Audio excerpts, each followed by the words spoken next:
Greetings, QSI Benin Lions. Welcome to the 2020-2021 school year.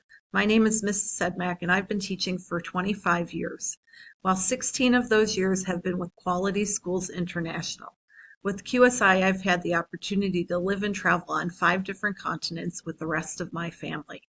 Along with Mr. Sedmak and Christian, today we call Benin our home, yet originally we're from Cleveland, Ohio, where 3 of our 4 children currently reside. At QSI Benin, I teach the secondary school and provide academic counseling for our soon-to-be graduates.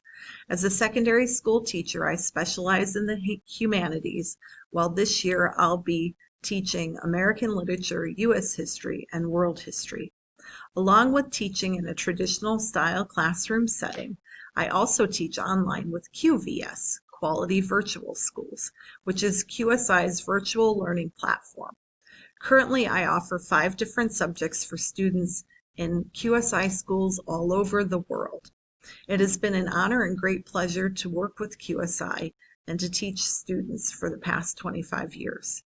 I look forward to the coming school year, and I hope you do too. Go Lions!